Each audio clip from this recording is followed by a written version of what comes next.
साल 1984 जहां दूसरे बच्चे वीडियो गेम्स खेला करते थे, वहीं एक 12 साल का लड़का कोडिंग करके खुद का वीडियो गेम बना रहा था। ये एक जीनियस था, दूसरों से अलग था और इसीलिए इसका कोई दोस्त नहीं था। इसे बुरी तरह बुली किया जाता था, लेकिन इसके बावजूद इसने हिम्मत नहीं हारी। आज वही लड़का रॉकेट्स, इलेक्ट्रिक कार्स और एआई टूल्स बना के वर्ल्ड का सबसे अमीर आदमी बन चुका है। ये कहानी है इलॉन मस्क की।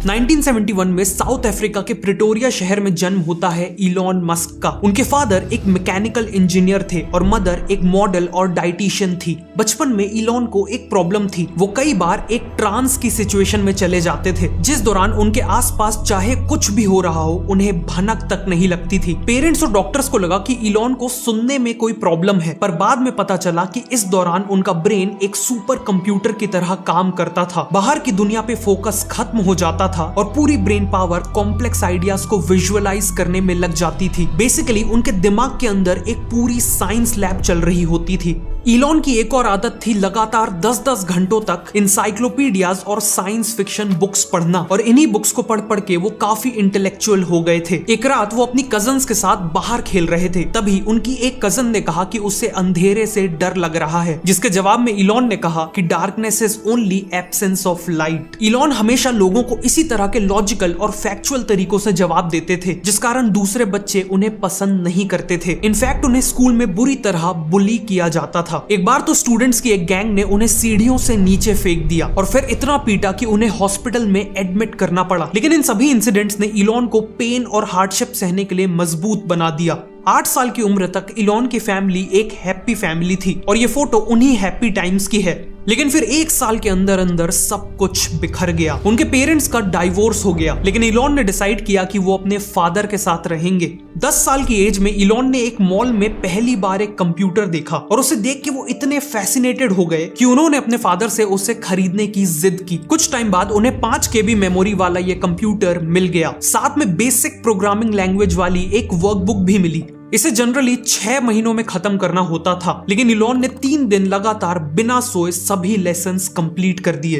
1984 में केवल 12 साल की उम्र में इलॉन ने इसी कंप्यूटर में कोडिंग करके एक वीडियो गेम बना दिया और उसका नाम रखा ब्लास्टर। ये एक single player space shooter game था, जिसमें प्लेयर को अपनी स्पेसशिप का यूज करके एलियंस की स्पेसशिप को डिस्ट्रॉय करना होता था। उन्होंने ब्लास्टर को एक कंपनी को $500 में बेच भी दिया और टेक्निकली ये उनकी लाइफ का पहला बिजनेस था। हाई स्कूल तक इलॉन को समझ आ चुका था कि वो बाकी बच्चों से ज्यादा केपेबल हैं और उनकी इन कैपेबिलिटीज को केवल एक देश जस्टिफाई कर सकता था और वो देश था अमेरिका। लेकिन उससे पहले उन्होंने कनाडा जाने का सोचा, क्योंकि इलॉन की मदर एक कैनेडियन सिटीजन थी और वहां के लॉ के अकॉर्डिंग वो अपनी सिटीजनशिप को अपने बच्चों को ट्रांसफर कर सकती थी। और इसी तरह से 17 साल के इलॉन कनाडा के लिए निकल पड़े। कनाडा में वो अपने कजन के साथ रहने लगे और छोटे मोटे काम करने लगे। 1989 में उनकी मदर और भाई किम्बल भी कनाडा आ गए और इसी दौरान इलॉन ने क्वींस यूनिवर्सिटी में एडमिशन ले लिया। फिर 2 साल के अंदर अंदर उन्होंने यूएसए की यूनिवर्सिटी ऑफ पेंसिल्वेनिया में ट्रांसफर भी ले लिया और फाइनली उनकी अमेरिका में एंट्री हो गई। 1995 में इलॉन और उनके भाई किम्बल कॉलेज खत्म करने के बाद अपना खुद का एक स्टार्टअप करना चाहते थे। उस समय इंटरनेट कॉमन लोगों तक तेजी से पहुंचना चालू हो चुका था, लेकिन इसके बाद भी लोकल बिजनेसेस या स्टोर्स को ढूंढने के लिए लोगों को शहर की पेपर डायरेक्टरीज यूज करनी पड़ती थी, जिसमें बेसिकली शहर के सभी बिजनेसेस की डिटेल्स होती थी। साथ में स्टोर की लोकेशन तक पहुंचने के लिए भी फिजिकल मैप्स यूज करने पड़ते थे या लोगों से डायरेक्शन पूछना पड़ता था। इसे देखते हुए इलॉन को आइडिया आया कि क्यों ना बिजनेसेस के लिए एक ऑनलाइन लिस्टिंग बनाई जाए, एक ऐसी वेबसाइट जहां शहर के सभी बिजनेसेस लिस्टेड होंगे और रेस्टोरेंट्स, होटल्स और डॉक्टर्स जैसी कैटेगरीज में डिवाइडेड होंगे, ताकि लोग इन्हें इजीली सर्च कर सकें। साथ में डायरेक्शंस के लिए एक ऑनलाइन मैप भी होगा। इलॉन और किम्बल ने एक छोटा सा अपार्टमेंट लेके इस आइडिया पे काम करना शुरू किया। उन्होंने अपने स्टार्टअप का नाम रखा Zip2। इलॉन दिन रात कोडिंग करते और किम्बल डोर टू डोर जाके दुकानदारों को Zip2 में लिस्ट होने के लिए कन्विंस करते थे। 1 साल में Zip2 की टीम ग्रो हुई, प्लेटफॉर्म इंप्रूव हुआ और कस्टमर्स तेजी से जुड़ने लगे। बाद में Zip2 ने दूसरी कंपनीज के लिए सॉफ्टवेयर्स बनाना भी शुरू किया। इसे देखते हुए Zip2 को पहले 3 मिलियन और फिर $50 मिलियन की फंडिंग मिल गई। 1999 तक पूरी दुनिया में इंटरनेट बूम अपनी पीक पे था और बड़ी कंपनीज अच्छे स्टार्टअप्स को अक्वायर करना चाहती थी। इसीलिए कॉम्पैक ने Zip2 Zip2 को $307 मिलियन में अक्वायर कर लिया। इलॉन को अपने शेयर्स के बदले में मिले पूरे $22 मिलियन और इसी तरह केवल 27 साल के इलॉन मस्क एक मल्टी मिलियनियर बन गए।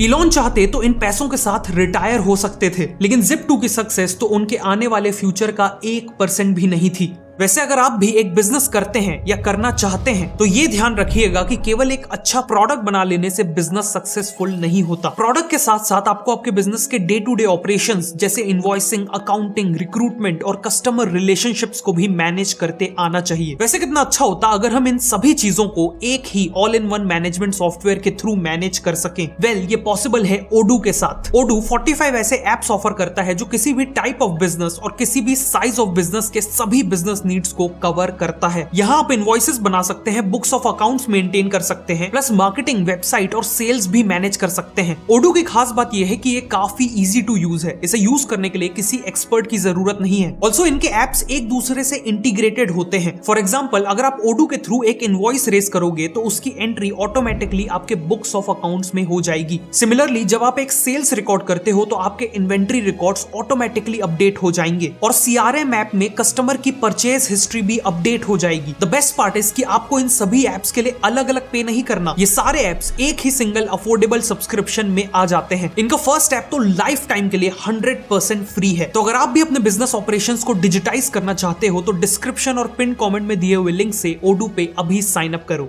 कॉलेज के दौरान उन्हें नोवा स्कोटिया बैंक में इंटर्नशिप करते वक्त रियलाइज हुआ कि बैंकिंग इंडस्ट्री काफी स्लो और ओल्ड फैशन्ड है, इसीलिए वो अब बैंकिंग इंडस्ट्री को डिसरप्ट करना चाहते थे। उनका विजन था बैंकिंग के हर एक एस्पेक्ट जैसे पेमेंट्स, इन्वेस्टमेंट, लोन्स और सेविंग्स अकाउंट्स को पूरी तरह ऑनलाइन ले जाना बिना किसी फिजिकल ब्रांचेस के।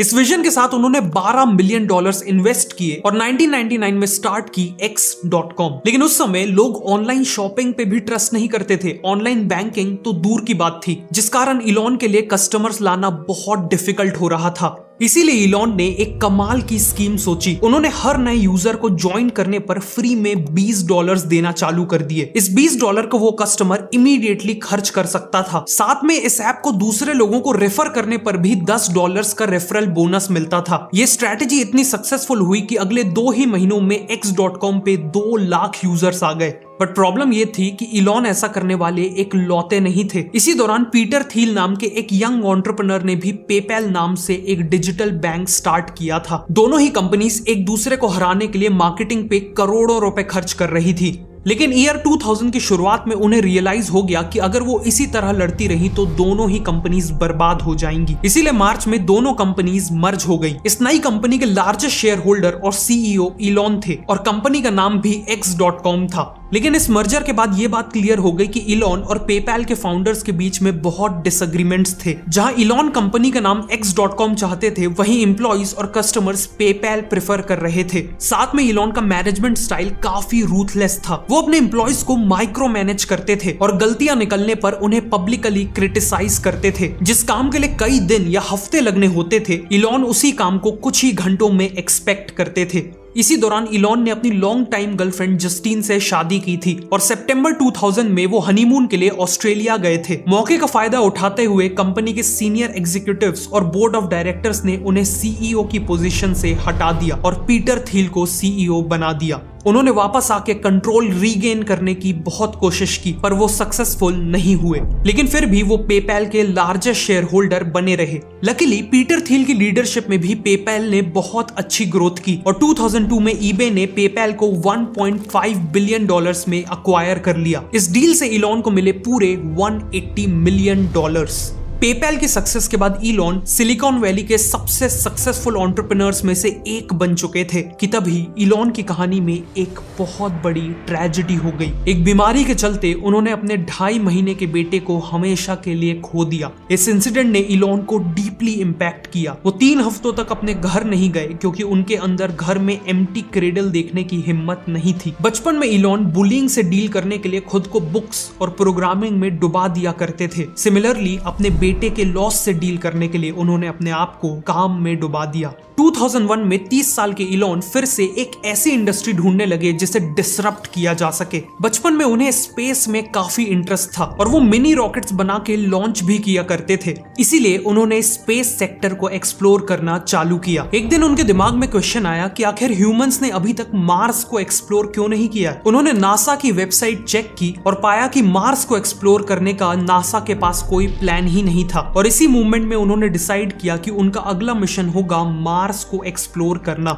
इलॉन ने वर्ल्ड के बेस्ट रॉकेट साइंटिस्ट से मुलाकात की और खुद को रॉकेट साइंस की किताबों में इमर्स कर दिया, जिससे वो खुद रॉकेट साइंस में एक्सपर्ट बनने लगे। इलॉन ने life to Mars foundation launch कर दी और मार्स ओएसिस प्रोजेक्ट स्टार्ट किया, जिसका मेन एम था मार्स में एक प्रेशराइज्ड ग्रीन हाउस भेजना और वहां मार्स का पहला पौधा उगाना। उनका ऑब्जेक्टिव था दुनिया के सामने प्रूफ करना कि मार्स में जिंदगी हो सकती है। वो इस एक्सपेरिमेंट को कैमरास के थ्रू पूरी दुनिया को दिखाना चाहते थे और वापस मार्स एक्सप्लोरेशन में पूरी दुनिया का इंटरेस्ट जगाना चाहते थे। इलॉन का प्लान था कि वो रशिया से इंटरकॉन्टिनेंटल बैलिस्टिक मिसाइल्स खरीदेंगे और उन्हें लॉन्च व्हीकल की तरह यूज करेंगे। उन्होंने कुछ एरोस्पेस एक्सपर्ट्स के साथ रशिया की ट्रिप प्लान की, लेकिन रशियंस के साथ उनके नेगोशिएशंस कभी ठीक से हो ही नहीं पाए। रशियंस ने इलॉन को उनकी एज के कारण सीरियसली नहीं लिया। इलॉन यहाँ आए थे $20 मिलियन में 3 मिसाइल्स खरीदने, लेकिन रशियंस ने केवल एक ही मिसाइल का प्राइस $21 मिलियन कोट किया। इलॉन और उनकी टीम को समझ आ चुका था कि रशिया से रॉकेट की उम्मीद करना बेकार है। वापस आते हुए फ्लाइट में जहां उनकी टीम डिसअपॉइंटेड बैठी थी, वहीं इलॉन लगातार लैपटॉप में कुछ काम कर रहे थे। कुछ देर बाद उन्होंने अपनी टीम को कहा कि अब हम खुद ही रॉकेट बनाएंगे। उन्होंने लैपटॉप में रॉ मटेरियल्स, मैन्युफैक्चरिंग, असेंबली और लॉन्च के सभी कॉस्ट्स को कैलकुलेट कर लिया था। उन्हें रियलाइज हुआ कि रॉकेट बनाने के लिए जो रॉ मटेरियल्स लगते हैं उनकी कॉस्ट फाइनल रॉकेट के कॉस्ट की केवल 2 से 3% होती है। बाकी सारा खर्चा बेटर डिजाइन और मैन्युफैक्चरिंग प्रोसेस से कम किया जा सकता है। इलॉन को समझ आया कि स्पेस इंडस्ट्री की असली प्रॉब्लम ये नहीं थी कि कोई मार्स एक्सप्लोर नहीं कर रहा, बल्कि प्रॉब्लम ये थी कि इंसानों के पास ऐसा करने के लिए अफोर्डेबल रॉकेट्स ही नहीं थे। इसीलिए अब वो स्पेस इंडस्ट्री को बदल कर रख देने वाले थे और इसी तरह स्टार्ट हुई स्पेस एक्स। जून 2002 में इलॉन ने एक 75,000 स्क्वायर फीट का वेयरहाउस खरीदा और उसे एक मॉडर्न रॉकेट फैक्ट्री में कन्वर्ट कर दिया और बोइंग और नासा जैसी ऑर्गेनाइजेशन से वर्ल्ड के बेस्ट रॉकेट साइंटिस्ट्स और इंजीनियर्स को हायर किया। इन सब का केवल एक मिशन था, स्पेस इंडस्ट्री में सबसे सस्ता और सबसे तेजी से रॉकेट्स बनाने वाली कंपनी बनना। इसे अचीव करने के लिए इलॉन ने कई इनोवेटिव स्ट्रेटजीज यूज की। जहां बाकी एरोस्पेस कंपनीज रॉकेट्स को डिजाइन करने वाली टीम और रॉकेट्स को बिल्ड करने वाली टीम्स को अलग अलग रखती थी, वहीं स्पेसएक्स ने दोनों को एक साथ बिठा दिया। इससे टाइम बचा और गलतियां कम हुई। फिर स्पेसएक्स ने वर्टिकल इंटीग्रेशन अडॉप्ट किया, मतलब जो पार्ट्स पहले थर्ड पार्टी सप्लायर्स से आते थे जैसे इंजन, फ्यूल टैंक और बैटरी पैक, अब स्पेसएक्स उन्हें खुद ही बनाने लगा क्योंकि सप्लायर्स स्लो और एक्सपेंसिव थे। फाइनली इलॉन ने देखा कि बाकी कंपनीज रॉकेट के हर एक पार्ट में 2 से 3 गुना एक्स्ट्रा पैसा खर्च कर रही हैं, जबकि सेम काम सस्ते पार्ट से भी हो सकता था। इसी के साथ इलॉन ने डिक्लेयर किया कि स्पेसएक्स के पहले रॉकेट का नाम होगा फैल्कन 1। उस समय दूसरी कंपनीज 600 kg के पेलोड को लोअर अर्थ ऑर्बिट में भेजने के लिए करीब $70 मिलियन चार्ज करती थी। वहीं इलॉन का प्रॉमिस था कि वो सेम पेलोड को केवल $7 मिलियन में भेज देंगे। स्पेसएक्स का टारगेट था कि वो फैल्कन 1 को केवल एक ही साल में लॉन्च कर देंगे, लेकिन पूरी कोशिश के बाद भी इसे तैयार करने में पूरे 4 साल लग गए। फाइनली 2006 में वो दिन आया। 70 फुट ऊंचा सिल्वर कलर का फैल्कन 1 लॉन्च के लिए तैयार था। काउंटडाउन खत्म हुआ और रॉकेट जमीन से उठने लगा और पूरी टीम खुशी से झूम उठी कि तभी 25 सेकंड बाद एक डिजास्टर हो गया। एक छोटे से फ्यूल लीक के कारण इंजन के पास आग लग गई। फैल्कन 1 ने कंट्रोल खो दिया और क्रैश कर गया। इलॉन और उनकी टीम लिटरली अपने ड्रीम्स को झुलसते हुए देख रही थी, लेकिन उन्होंने करेज गैदर किया और बिना ज्यादा समय गवाए सेकंड लॉन्च की तैयारी शुरू कर दी। ठीक 1 साल बाद फैल्कन 1 का सेकंड लॉन्च अटेम्प्ट होता है। इस बार लॉन्च के 3 मिनट बीत चुके थे और सब कुछ सही लग रहा था। फर्स्ट स्टेज का सेपरेशन परफेक्टली हुआ, लेकिन फिर सेकंड स्टेज का इंजन टाइम से पहले ही बंद हो गया, जिस कारण फैल्कन 1 आसमान में ही स्पिन होने लगा और फिर से क्रैश हो गया। इलॉन दुखी थे, लेकिन उन्हें पता था कि वो सक्सेस के काफी क्लोज हैं और इसीलिए उन्होंने तीसरे लॉन्च की की तैयारी शुरू कर दी। अगस्त 2008 में फैल्कन 1 का तीसरा लॉन्च अटेम्प्ट हुआ, लेकिन इस बार भी सक्सेस हाथ नहीं लगी। एक माइनर एरर के कारण फैल्कन 1 आसमान में ही एक्सप्लोड हो गया। कंट्रोल रूम में पिन ड्रॉप साइलेंस था। इस रॉकेट के साथ इलॉन के $100 मिलियन भी जल चुके थे। स्पेसएक्स के पास अब केवल एक और लॉन्च के पैसे बचे थे। अगर नेक्स्ट अटेम्प्ट सक्सेस नहीं होगा तो स्पेसएक्स हमेशा के लिए खत्म हो जाएगा। एक तरफ स्पेसएक्स कंपनी स्ट्रगल कर रही थी, तो वहीं इलॉन की एक और कंपनी थी जो बर्बादी की कगार पे थी, और वो थी टेस्ला। जब इलॉन स्पेस इंडस्ट्री में एंट्री ले रहे थे तो उसी वक्त वो ऑटोमोबाइल इंडस्ट्री को भी एनालाइज कर रहे थे। इलॉन को पता था कि अभी की कार्स फॉसिल फ्यूल्स पे डिपेंडेंट हैं और फॉसिल फ्यूल्स लगातार खत्म हो रहे हैं, प्लस इनसे पॉल्यूशन तो होता ही है। इसीलिए उनका प्रेडिक्शन था कि फ्यूचर में हर कंट्री की गवर्नमेंट्स क्लीन एनर्जी से चलने वाली कार्स में शिफ्ट करना चाहेंगी, मतलब इलेक्ट्रिक कार्स ही फ्यूचर है। उस समय तक कुछ कंपनीज ने इलेक्ट्रिक कार्स लॉन्च की थी, जैसे जनरल मोटर्स की EV1, लेकिन स्लो, एक्सपेंसिव और कम रेंज होने के कारण ये सभी फेल हो गई थी। जिसके बाद ऑटोमोबाइल कंपनीज ने इलेक्ट्रिक कार्स से अपना ध्यान हटा लिया था। इलॉन को समझ आ गया था कि अगर इलेक्ट्रिक कार्स को सक्सेसफुल बनाना है तो उन्हें स्पीड, रेंज, प्राइस और एस्पिरेशनल वैल्यू में गैसोलीन कार्स से बेटर होना पड़ेगा। फॉर्चुनेटली उन्हें इसी विजन पे काम करने वाला एक स्टार्टअप मिल गया, और वो स्टार्टअप था टेस्ला मोटर्स। टेस्ला को मार्टिन और मार्क नाम के इंजीनियर्स ने स्टार्ट किया था, और इनका आइडिया था रोडस्टर नाम की एक high performance electric sports car बनाना। Traditional electric cars lead acid batteries use करती थी, लेकिन टेस्ला ने रिसर्च में पाया कि अगर रोडस्टर को जल्दी चार्ज करना है और रेंज को 300 किलोमीटर तक बढ़ाना है तो उसमें वही बैटरी यूज करनी होगी जो फोन और लैपटॉप में लगती है, यानी लिथियम आयन बैटरीज। साथ में इनका प्लान था रोडस्टर को 0 से 100 किलोमीटर तक केवल 4 सेकंड्स में पहुंचाना, और लुक्स और फीचर्स में भी ये काफी सुपीरियर हो। 2004 में इसी विजन को देखते हुए इलॉन ने टेस्ला में $6.5 मिलियन इन्वेस्ट किए और इसके लीड इन्वेस्टर बन गए। लेकिन टेस्ला का विजन जितना बोल्ड था, उसका एग्जीक्यूशन उतना ही डिफिकल्ट था। लिथियम आयन बैटरी टेक्नोलॉजी काफी नई थी और उसे एक कार के लिए मॉडिफाई करना काफी डिफिकल्ट हो रहा था। साथ ही टेस्ला ने एस्टिमेट किया था कि वो हर एक रोडस्टर कार को केवल $65,000 में बेच लेंगे, लेकिन 2007 तक तो कार को बनाने का ही खर्च $1 लाख तक पहुंच गया। इतने ज्यादा कॉस्ट में तो टेस्ला का बिजनेस मॉडल ही कोलैप्स हो जाता। सिचुएशन की अर्जेंसी को समझते हुए इलॉन खुद टेस्ला के CEO बन गए, लेकिन वो कुछ कर पाते इससे पहले आ गया 2008 का ग्लोबल फाइनेंशियल क्राइसिस, जिसने ऑटोमोबाइल इंडस्ट्री को बहुत नेगेटिवली इंपैक्ट किया। स्पेसएक्स के अलावा इलॉन के पास जितना कैपिटल था वो उसे टेस्ला में ऑलरेडी इन्वेस्ट कर चुके थे, और बाकी इन्वेस्टर्स ने और पैसे इन्वेस्ट करने से मना कर दिया था, जिस कारण टेस्ला बैंकरप्सी की कगार पे थी। बेसिकली 2008 में एक तरफ इलॉन की स्पेसएक्स कंपनी 3 लगातार लॉन्च फेलियर्स के बाद बर्बादी की कगार पे थी, और दूसरी तरफ टेस्ला मोटर्स भी बैंकरप्ट होने वाली थी। ऐसे में कोई भी लॉजिकल एंटरप्रेन्योर फंड्स रेस करके दोनों में से किसी एक कंपनी को सेव करता, लेकिन इलॉन डिफरेंट थे। उन्होंने अपनी मैक्लेरन कार और बाकी पर्सनल एसेट्स बेच के टेस्ला में पैसे लगा दिए ताकि वो कुछ दिन और सरवाइव कर सके। साथ में उन्होंने पर्सनली इन्वॉल्व होकर फैल्कन 1 के चौथे लॉन्च को सक्सेसफुल बनाने के लिए काम किया। फाइनली दिसंबर 2008 में फैल्कन 1 का चौथा लॉन्च का दिन आ गया। एक बार फिर से फैल्कन 1 लॉन्च पैड पे तैयार खड़ा था। स्पेसएक्स और इवन इलॉन का फ्यूचर इस एक रॉकेट पे टिका हुआ था। काउंटडाउन खत्म हुआ और रॉकेट लिफ्ट होने लगा। फर्स्ट स्टेज सक्सेसफुल रही, सेकेंड स्टेज सक्सेसफुल रही और थर्ड स्टेज भी सक्सेसफुल रही, लेकिन किसी ने सेलिब्रेट नहीं किया। फिर कुछ मिनटों बाद कंट्रोल रूम में सब चीयर करने लगे। स्क्रीन में कंफर्मेशन आ गई थी कि फैल्कन 1 ऑर्बिट में पहुंच चुका है। स्पेसएक्स ऐसा करने वाली दुनिया की पहली प्राइवेट कंपनी बन चुकी थी।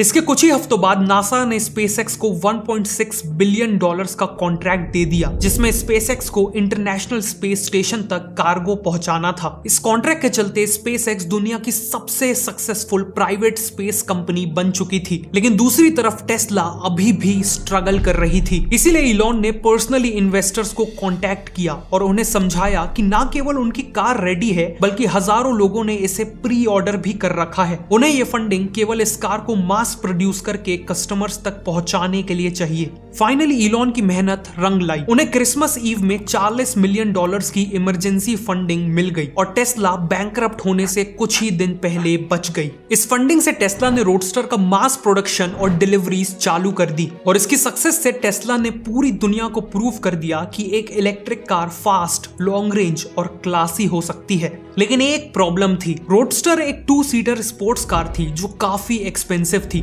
और केवल एक नीश कस्टमर सेगमेंट के लिए बनाई गई थी। इलॉन को पता था कि अगर उन्हें टेस्ला को लॉन्ग टर्म में एक सक्सेसफुल और बड़ी ऑटोमोबाइल कंपनी बनाना है तो उन्हें मास मार्केट के लिए कार्स बनानी होंगी और इसीलिए 2012 में टेस्ला ने लॉन्च की मॉडल एस, एक प्रीमियम इलेक्ट्रिक सेडान जो 0 से 97 किलोमीटर की स्पीड केवल 4.2 सेकंड्स में अचीव कर सकती थी। सिंगल चार्ज में इसकी रेंज करीब 500 किलोमीटर की थी और इसके लुक्स काफी कूल थे। लेकिन मॉडल एस की खास बात यह थी कि एक कार नहीं बल्कि एक कंप्यूटर थी जिसमें व्हील्स लगे हुए थे। इसमें 17 इंच की मैसिव टच स्क्रीन थी जिसमें यूजर्स वर्चुअली कार के हर एक फंक्शन जैसे लाइटिंग, क्लाइमेट, नेविगेशन, एंटरटेनमेंट को कंट्रोल कर सकते थे। प्लस इस कार में लैपटॉप या मोबाइल की तरह सॉफ्टवेयर अपडेट के थ्रू इंप्रूवमेंट्स और नए फीचर्स ऐड किए जा सकते थे। इवन कार के डोर हैंडल्स अपने आप बाहर आ जाते थे जब यूजर कार के पास आता था। इन सब के कारण मॉडल एस केवल एक अच्छी इलेक्ट्रिक कार नहीं बल्कि सभी एग्जिस्टिंग कार से बहुत बेहतर थी। लॉन्च होते ही मॉडल एस काफी सक्सेसफुल हो गई और मोटर ट्रेंड ने इसे कार ऑफ द ईयर का अवार्ड दिया। इसके बाद ना केवल टेस्ला ने अपना आईपीओ लॉन्च किया बल्कि 2013 में वो प्रॉफिटेबल भी हो गई। आगे चल के टेस्ला ने मॉडल एक्स, मॉडल 3 और मॉडल वाई लॉन्च की और 2017 तक टेस्ला दुनिया की सबसे वैल्यूएबल कार कंपनी बन गई। आज तो Tesla fully self driving cars बनाने के काफी क्लोज है। दूसरी तरफ स्पेसएक्स ने फैल्कन 9 लॉन्च किया जो फैल्कन 1 के कंपैरिजन में 50 गुना पेलोड को स्पेस में ले गया। फिर 2015 में इन्होंने रीयूजेबल रॉकेट्स लॉन्च किए जिससे हर लॉन्च के लिए नए रॉकेट्स बनाने की रिक्वायरमेंट खत्म हो गई और स्पेस ट्रेवल का कॉस्ट भी काफी कम हो गया। स्पेसएक्स के थ्रू इलॉन ने स्टारलिंक नाम से हजारों सैटेलाइट्स भी स्पेस में छोड़ी हैं जो दुनिया के कई हिस्सों को high speed internet services provide कर रही हैं और आज के दिन ये अपना सबसे बड़ा रॉकेट स्टारशिप बना रहे हैं जो ह्यूमंस को मार्स तक ले जा सकेगा। इसके अलावा इलॉन ने ट्रांसपोर्टेशन को रिवॉल्यूशनाइज करने के लिए द बोरिंग कंपनी और हाइपर लूप का कॉन्सेप्ट इजाद किया है। 2015 में इन्होंने न्यूरालिंक लॉन्च किया जो ह्यूमंस के ब्रेन में कंप्यूटर चिप्स को इम्प्लांट करती है ताकि ब्रेन और कंप्यूटर डायरेक्टली कम्युनिकेट कर सके। इलॉन का लेटेस्ट मूव था 2023 में ट्विटर को अक्वायर करके सोशल मीडिया स्पेस में एंट्री लेना। साथ में वो XAI के थ्रू AI कंपनी भी स्टार्ट कर चुके हैं। इन सभी कंपनीज के चलते इलॉन दुनिया के रिचेस्ट पर्सन बन चुके हैं और उनकी नेटवर्थ करीब $400 बिलियन है जो second richest person Jeff Bezos से ऑलमोस्ट डबल है। लेकिन इलॉन जितने अमीर हैं उतने ही कंट्रोवर्शियल भी हैं। उनके एम्प्लॉइज ने टफ वर्किंग कंडीशंस और एक्सट्रीम वर्क प्रेशर की कंप्लेंट्स की हैं। इवन ट्विटर को अक्वायर करने के बाद भी उन्होंने एक ही झटके में हजारों एम्प्लॉइज को फायर कर दिया था। उनके कंट्रोवर्शियल ट्वीट्स कई बार स्टॉक प्राइसेस को नेगेटिवली इंपैक्ट करते हैं। फाइनली इलेक्शन कैंपेनिंग के लिए करीब $280 मिलियन डोनेट करने के बाद इलॉन प्रेसिडेंट ट्रम्प के काफी क्लोज बन चुके हैं जिससे उनके पास पैसे और पॉलिटिकल पावर्स का एक लीथल कॉम्बिनेशन है और कुछ लोगों को डर है कि वो इसका गलत इस्तेमाल भी कर सकते हैं। लेकिन इन सब के बाद भी इलॉन के मामले में एक बात 100% फिट बैठती है, यू लव हिम और hate him, you can't ignore him, क्योंकि ये इंसान फ्यूचर का वेट नहीं करता बल्कि खुद फ्यूचर बनाता है। ये कहानी थी इलॉन मस्क की। अगर आपको ये वीडियो अच्छी लगी तो मैं रिकमेंड करूंगा कि आप नेक्स्ट इस वीडियो को देखें।